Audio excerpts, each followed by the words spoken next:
결이 다른 감성경제방송 돈다방 미쓰리입니다. 모 증권사 리서치 센터장님이요. 백신 효과로 경기가 회복되고 물가가 오르면서 시장이 정상화되고 있는데 과연 지난해 통화정책을 계속 유지할 것인가에 대한 의심이 있다. 특히 그런 의심은 연준이 통제하지 못하는 시중금리 인상이라는 모습을 통해 나타나고 있다라고 짚어냈고요. 또 다른 증권사 연구원은 금리가 투자 심리 위축을 야기한 만큼 당분간 미국 금리 향방에 주목할 필요가 있다며 금리 상승으로 인한 증시의 변동성 확대는 불가피해 보인다라고 분석했다고 합니다. 제가 어제 방송에서 점쟁이 빤스를 훔쳐입고 앞으로 전문가들이 이렇게 얘기할 겁니다라고 했는데 그대로 얘기했죠. 제가 개인적으로 아쉬운 거는 이런 좋은 얘기를 증시가 좀 좋을 때 해주셨다면 많은 투자자들이 그래 이제 좀 팔아볼까? 그래서 매도해서 이익금 좀 손에 쥐고 솔솔하게 좀 쓸 텐데 꼭 이렇게 그냥 시장이 빠질 때만 이렇게 전망을 해주시니까 결국 개인 투자자들은 고점에서 투자하고 문지기가 돼버리는 슬픈 현실이 또 진행되고 있습니다. TV를 트니까요. 주식에 대한 이야기를 나오는 그 부분을 보면 난리도 아니더만요. 장중 코스피 변동성이 2%가 넘네. 1년 전 코로나19가 시작됐을 때보다 더 변동성이 커졌네. 그건 당연하죠. 제가 예전에 방송에서 여러분 2층에서 떨어지는 거와 15층에서 떨어지는 거는 달라요라고 말씀드렸잖아요. 작년과 올해 이 유동성의 규모는 완전히 다릅니다. 그러니까 당연히 지금 변동성은 작년 변동성보다 더 커질 수밖에 없는 거고 대부분 전문가들은 이렇게 얘기합니다. 투자자들에게 조언해 주실 점. 저가 매수 임하시고요. 분할 매수 하십시오. 라고 얘기하는데 미쓰리는 이렇게 여러분들께 얘기하죠. 여러분, 주식시장이 좋든 주식시장이 후지든 주식시장이 변동성에 노출됐든 시장과 상관없이 저가 매수와 분할 매수는 주식을 하는 주식 투자자들이 지켜야 될, 목숨 걸고 지켜야 될 투자 원칙입니다. 그거를 굳이 지금 이렇게 변동성에 노출됐을 때 분할 매수를 하라고요? 투자자들 대부분이 분할 매수를 제대로 할지 모르는데 무슨 얼어 죽을 놈의 분할 매수를 하라고 합니까? 그죠? 저는 제가 늘 이렇게 말씀드리잖아요. 미쓰리가 한 20년 동안 이렇게 이 바닥에 있으면서 이게 이맘때쯤 이런 얘기 나올 거고 이맘때쯤 이렇게 될 거고 그게 지금 정말 소름이 들 정도로 너무 딱딱딱 맞아떨어지니까 좀 안타까운 마음이 있습니다. 오늘 돈다방 미쓰리는요. 뉴욕 증시 마감 현황 점검해 볼 거고요. 국채금리 움직임 그리고 국채금리로 지금 투자자들과 전문가들이 멘붕이 되어 있을 때, 힘들어하고 있을 때 미쓰리는 여러분 아직요 1조 9천억 달러 부양채 얘 아직 살아서 꿈틀거리고 있거든요 라고 여러분들께 전달해 드렸으니까 과연 이 1조 9천억 달러의 부양책이 다시 주식시장을 안정시킬 수 있을지 그러기 위한 조건이 뭔지 한번 고민을 한번 해보도록 하겠습니다. 그리고 국제유가 맛집 돈다방 미쓰리에서 전달하는 국제유가 움직임 점검해 할게요. 드디어 여러분 유튜브에서 구독자가 600명이 넘었습니다. 그러니까 다른 분들은 구독자 지금 600명이 뭐가 의미가 있느냐 10만 가자 이렇게 하실 수도 있는데요.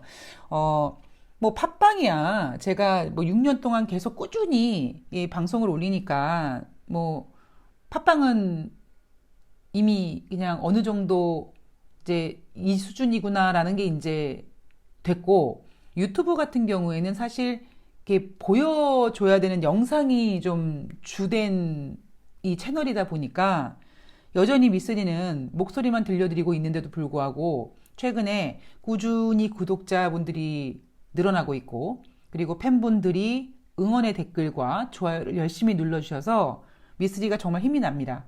제가 지난번 방송에서 한번 미쓰리가 이제 발동이 좀 걸리고 있다 그런 이야기 해드렸잖아요. 여러분들의 응원 덕분에 미쓰리가 지치지 않고 열심히 발동을 잘 걸고 있는 것 같습니다.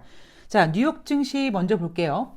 이날 2월 26일 금요일 뉴욕 증시는 혼조세로 마감했습니다. 자, 혼조세로 마감했다는 얘기는 다우지수와 S&P 500과 나스닥 3개 지수 중에서 뭔가는 방향을 달리했다는 뜻이죠. 다우지수가 1.5% 하락, S&P 500이 0.48% 하락, 나스닥이 0.56% 상승했습니다. 그런데 최근 나스닥, 기술주 중심의 나스닥이 다우지수와 S&P 500보다 하락폭을 더 많이 키우다 보니 이날은 나스닥이 0.56% 상승했다라는 표현보다는 반등했다라는 말이 더 적합할 것 같습니다. 이날 발표된 경제지표를 보면은요, 1월달 개인 소비 지출이 전월 대비 2.4% 증가했다. 12월에는 오히려 전월 대비 0.4% 감소했는데 1월 개인 소비 지출은 2.4% 증가했다. 와, 그러면 되게 좋은 거네. 이렇게 생각할 수 있잖아요. 그런데 이 1월달 개인 소비 지출 전월 대비 2.4%라는 지표가 그렇게 그닥 시장에서 좋아하진 않았습니다. 왜냐하면 전문가들이 전월 대비 2.5% 증가를 예상했거든요. 그리고 전문가들도 아니 왜 12월에는 감소했는데 1월달 이렇게 당당하게 그것도 2.5%씩이나 증가를 예상했을까? 이 부분에 있어서 앞서 발표됐던 소매 판매 지표가 잘 나왔던 것처럼 미국 연방정부가 지급한 그 지급된 그 현금 가지고 미국 국민들이 소비를 한 거죠. 그래서 당연히 개인 소비 지출은 증가될 수밖에 없었고 월가 예상보다는 부진했다는 겁니다. 2월달 미시간대 소비자 태도 지수는 1월달 확정치 79.0보다 하락한 76.8이 발표가 됐습니다. 전월에 발표한 예비치 76.2보다는 잘 나왔지만 시장 전망치 76.8에는 부합했다. 이렇게 해석이 되고 있고요. 그리고 2월달 시카고 PMI 지표는 1월달에는 63.8이 나왔는데 2월달에는 59.5로 하락했다. 자, 여러분, 지금 제가 2월 26일 뉴욕 증시에서 발표된 경제지표 3개를 말씀드렸는데 딱 들으셨을 때 어떠십니까? 미국 경제지표가 되게 잘 나왔다는 느낌이 드십니까? 물론 제가 앞서 지난주 일주일 전에 이번 주 점검해야 될 경제지표 중에서 시카고 PMI 이런 애들은 아직까지 좀 부진하게 나올 거다. 이런 얘기를 좀 몇 개 해드려서 그게 여러분들 머릿속에 각인이 되셨는지 모르겠습니다만 지금 제가 제가 지금 전해드렸던 3가지 경제지표를 딱 들으시면 경제지표가 그렇게 좋아 보이지는 않죠. 네. 제가 왜 이런 얘기를 하는지는 방송 뒷부분에서 다시 설명해 드릴게요. 국채금리, 이날 장 초반 1.52까지 올라갔다가 장 중반에 1.41까지 갔습니다. 증시 마감 무렵에는 1.42%를 기록했고요. 여러분 전일에는요. 이 10년물 국채 금리가 장중에 1.6도 터치했다고 합니다. 그리고 대부분 투자은행들은 지금 10년물 국채 금리가 1.7%, 1.75까지 갈 수 있다라는 전망을 내놓고 있고요. 자, 부양책 얘기를 해보죠. 제가 어제 방송에서도 이제 부양책에 대한 이야기를 잠깐 언급해드리면서 물론 이 부양책은요. 하원 의장인 낸시 펠로시의 말에 따르면 하원 통과하고 상원 통과하고 그러면 3월 중순 정도에 최종 결정이 날 거다. 그러니까 1조 9천억 달러의 부양책의 어떤 그 재료로서의 생명력은 3월 중순까지인데 여러분 늘 말씀드리지만 그게 정말 3월 중순까지 가지 않아요. 이 주식은 정말 오묘한 녀석입니다. 그 전에 소진될 가능성이 많습니다. 지난번에 1조 9천억 달러 때문에 막 증시가 올랐는데 어느 순간 1조 9천억 달러 얘기는 쑥 들어가고 미국 국채금리 얘기가 쑥 튀어나온 거거든요.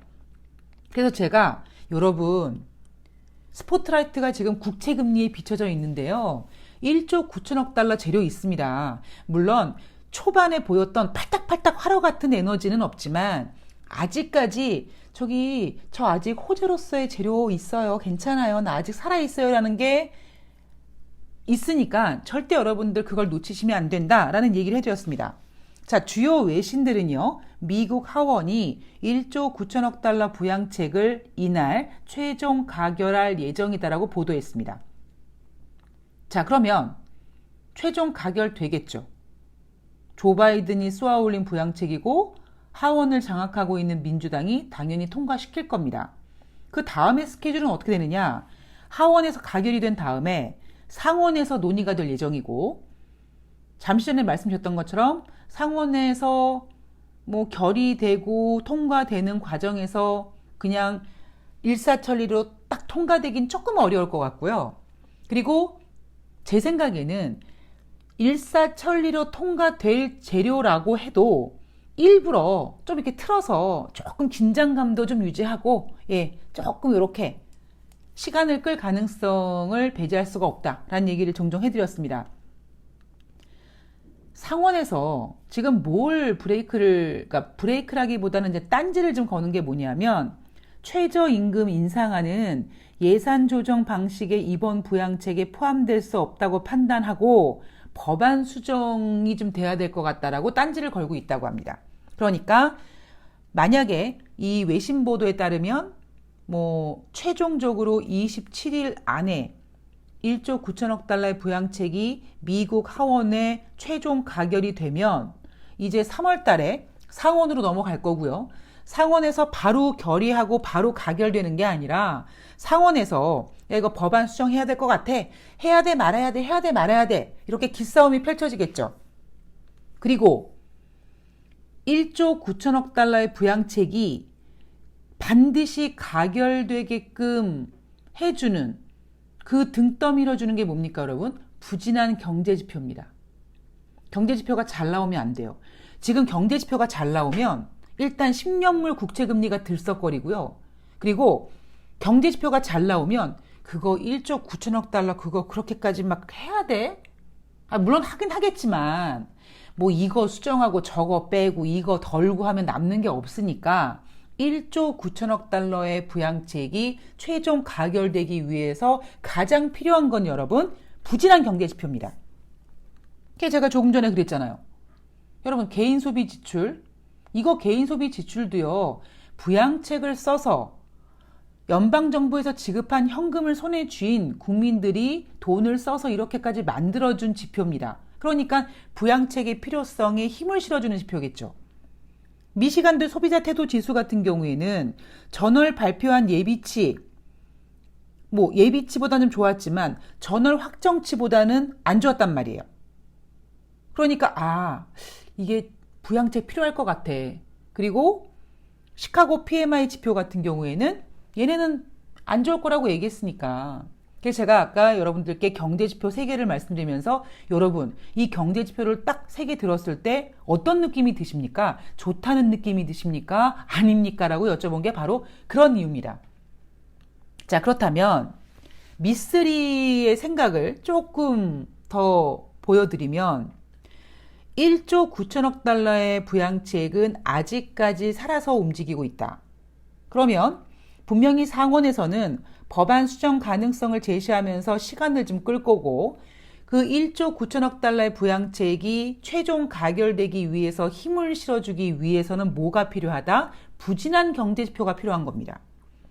이게요, 마치 저는요, 제가 돈다방 미쓰리에서 왜 음모론 자주 말씀드리잖아요. 근데 저는 이렇게 주식시장이라든가 경제라든가 이런 걸 보면 정말 누군가 정말 보이지 않는 어떤 그 시나리오 작가가 쓰는 한 편의 소설 같다는 생각을 하거든요.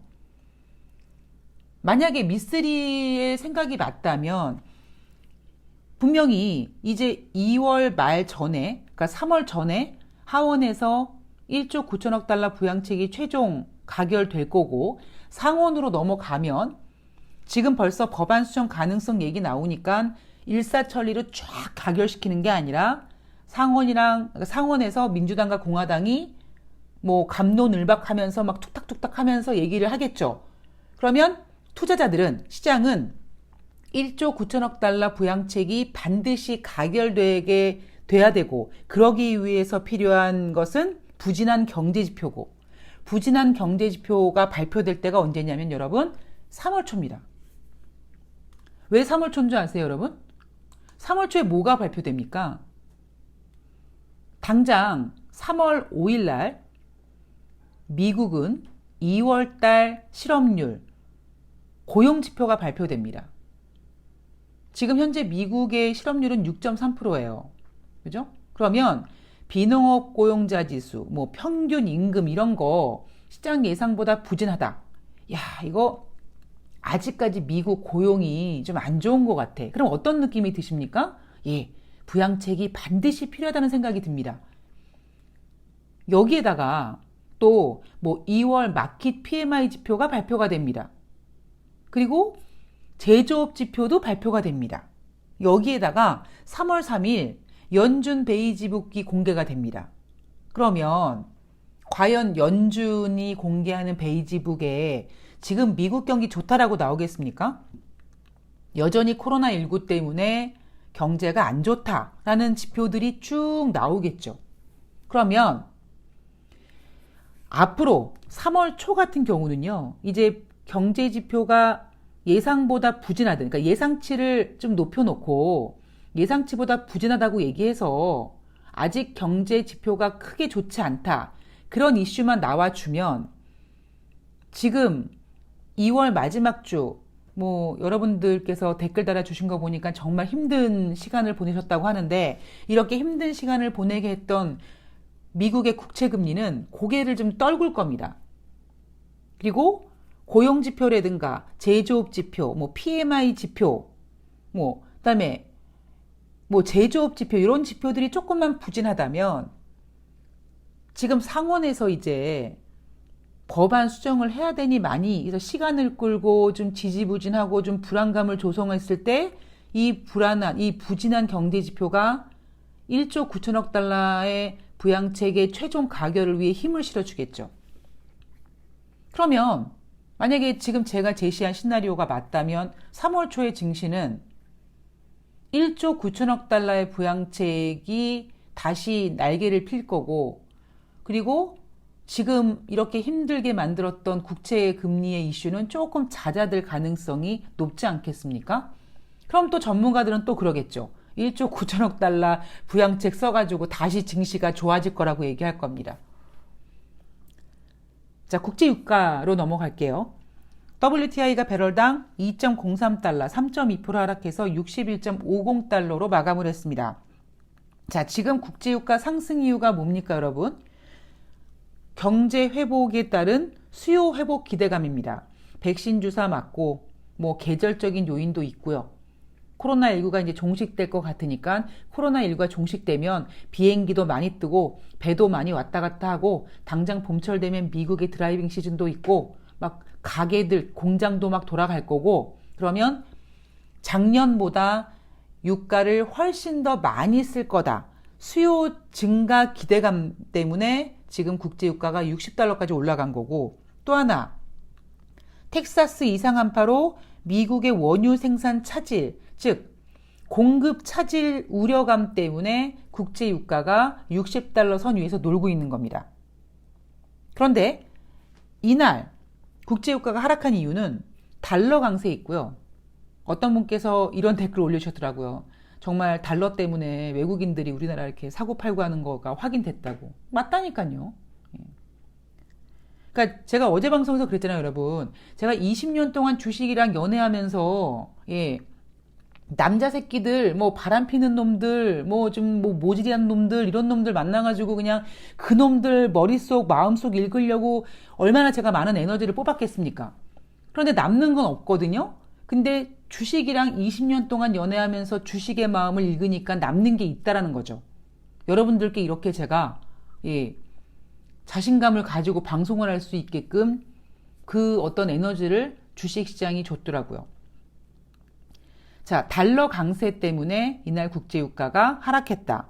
그리고 오펙이 3월 3일 날 회동을 하는데 4월부터 산유량을 늘릴 계획이다. 오펙 회원국들이 당장 4월부터 하루에 50만 배럴씩 증산. 그런데 이건 정확히 증산이 아니라요. 국제 유가가 하락하니까 약간 공급을 좀 줄여줘야 될 것 같은 긴장감 때문에 증산이 아니라 감산했었거든요. 그러니까 감산의 양을 그러니까 감산의 양을 줄이는 거죠. 그러니까 정확한 표현은 증산이라기보다는 감산의 양을 줄인다는 표현이 맞습니다. 그리고 사우디 같은 경우도 자발적으로 그래 우리가 최대 산유국이니까 우리가 솔선수범해서 자발적으로 하루에 100만 배럴씩 감산할게 라고 했던 그 감산량을 이제는 철회해서 다시 정상적으로 생산해 내겠다라는 겁니다. 그래서 공급량이 많아지겠네라는 생각 때문에 이날 국제유가가 하락했습니다. 그리고 저는 뭐 달러 강세고 뭐 이걸 떠나서 왜 지금 국제유가가 이렇게 60달러 이상에서 이렇게 잘 지키고 있느냐? 산유국들이 국제유가를 빼고 싶은 생각이 없다. 왜? 그래야지 3월 3일 날 만나가지고 야 우리 감산 철회하자. 뭐 이렇게 얘기할 수 있잖아요. 이게 만약에 유가가요 60달러 밑으로 내려오면 야 무슨 얼어 죽을 놈의 감산 철회야 계속 해야 돼 라는 얘기가 나올 거거든요. 그래서 그거를 위해서 지금 국제유가가 아주 60달러를 잘 지지하고 있습니다. 여러분 이게 지금 주식시장 돌아가는 겁니다. 항상 다른 각도로 봐야 되고요. 다양한 각도로 봐야 되고요. 제발 그 뒤 스포트라이트를 비치는 곳에 불나방처럼 뛰어들지 마시고 제가 계속 이런 얘기 해드리면서 지금 국채금리 어떻다고 얘기하지만 뉴스에서 맨날 지금 국채금리 얘기하는데 지금 1조 9천억 달러 부양책이 이렇게 진행 중이라고요. 그리고 딱 봤더니 3월 초에 고용지표 되게 중요한 고용지표가 발표가 되네. 그 다음에 뭐 마킷 뭐 ISM에서 발표되는 PMI 지표 발표하네. 제조업 지표 발표하네. 거기다가 연준 베이 지표 공개하네. 그러면 이 지표들이 결코 국채금리를 계속 올릴 만큼의 잘 나오기는 좀 어려운 상태거든요. 그러면 국채금리는 다시 잦아들 거고 이렇게 경제지표가 아직까지는 좀 그렇게 경기가 뭐 인플레가 어쩌고 떠들길 수 있을 만큼 잘 나오지 않으니 상원에서 진행되는 1조 9천억 달러의 최종 결의를 위해서 힘을 실어주겠죠. 여러분 이 판을 보셔야 된다고요. 자, 자세한 또 다음 주에 체크해야 될 거 아니면은 뭐 3월 달에 체크해야 될 것들은요. 제가 조금 준비가 돼서 여러분들께 이 내용은 꼭 전해드리고 싶다 하는 내용이 있으면 추가적으로 준비를 하겠습니다. 제가 얼마나 지금 정신이 없이 시간을 보내고 있냐면요. 3월 1일 날 3일절이 월요일이어가지고 휴장인 거를 제가 체크를 못했습니다. 그래서 제가 발동이 걸리기는 했는데 너무 또 무리하면 안 되니까 일주일에 한 번은 쉬고 3월 1일 날도 잘 고민해서 이런 내용은 꼭 전달해 드려야겠다라는 내용이 있으면 전달해 드릴 거고요. 그렇지 않으면 3월 2일 방송에서 뵙도록 하겠습니다. 정말 여러분 2월 한 달 고생 많으셨고요. 그리고 다시 한번 돈다방 미쓰리와 함께 해주셔서 정말 감사의 말씀 드리고요. 제가 해드릴 수 있는 건 정말 좋은 방송, 예쁜 방송이 아니라 편집 같은 거 잘하는 방송이 아니라 정말 질적으로 다른 경제방송이 따라오지 못하는 그런 결이 다른 수준 높은 방송으로 여러분들께 보답하는 거라고 생각을 합니다. 3월 달에 더 열심히 준비할 거고요. 여러분들도 좋아요, 구독하기, 그리고 여기저기 입소문 좀 내주시고요. 아름다운 댓글, 사랑스러운 댓글도 많이 올려주셨으면 좋겠습니다. 저는 그러면 2021년 이제 봄이니까 우리가 올해 마스크를 벗는 그 날을 기대하며 따뜻한 봄날 찾아뵙도록 하겠습니다. 행복한 휴일 보내세요. 고맙습니다.